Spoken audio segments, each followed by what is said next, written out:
What's up, guys? Justin here from Real World Strength, and we are back with Quick Tip Tuesday. You may notice I'm wearing the same shirt. I shot all these at once, but it's 4 quick tips in a row. So yeah, I'm not pretending to not be efficient like that. So anyway, last week I gave you 4 universal tips that everybody should be following. I'm not going to review those today. Just go back and watch that video if you want to see them. Today we're going to talk about how to eat if you are an ectomorph. So an ectomorph is somebody that is skinny. So looking at my wonderful stick figures here, the actual stick, you'll notice this is a stick man with short torso, long arms, and long legs.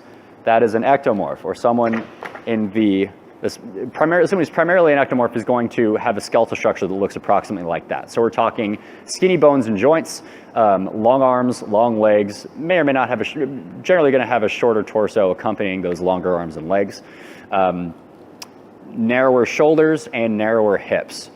So if you want an example, a prime example of an ectomorph, look at Haile Gebrselassie. He's an Ethiopian legendary distance runner. He's one of the best of all time. That dude is, first of all, he's fast as all kinds of hell. He runs like 5-minute miles for a marathon. So he's an amazing runner. He's also a stick figure. He's like 5'4.5" and like a $125 soaking wet. So he's little. Now part of that is his training. I mean, he just runs, and he runs a lot.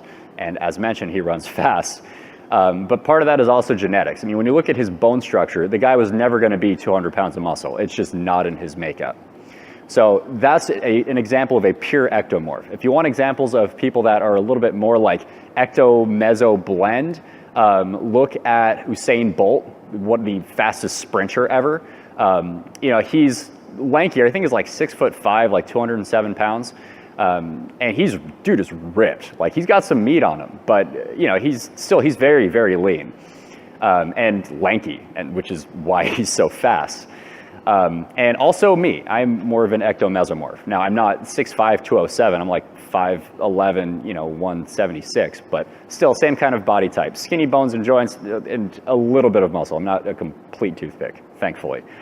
So in terms of what an ectomorph tends to be better at / worse at, ectomorphs or ectomesomorphs, whatever, tend to be better at moving their own body weight through space. So running and like gymnastics movements, ectomorphs tend to be better at those, and they tend to be significantly worse at lifting heavy things. So weightlifting, strongman, we tend to struggle under those situations. How does that type of person eat? So first of all, we're looking at a higher metabolism, so just more calories in general. And we're also going to see higher tolerance to carbohydrates. So that just means that you can eat more carbs relative to like a thicker boned individual, generally speaking. Obviously there are exceptions to all of these, but as a rule. So if you're trying to lean out, it's super easy because your body naturally wants to be smaller. Just don't eat crap. That's it. Just don't eat crap and like move, just do stuff.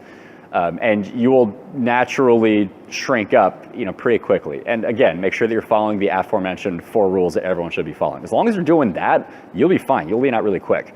Now, if you're trying to gain muscle, that's a totally different story. Ectomorphs have a hell of a time putting on useful weight, putting on weight in general, because again, we have faster metabolisms, and we move more. We naturally want to do more stuff. So you've got to do everything right. So we're talking branched chain amino acids and carbs, and lots of them before, during, and after workouts. And you've got to lift a lot of stuff. Like, you got to do a lot of lifting, and it's not going to be fun.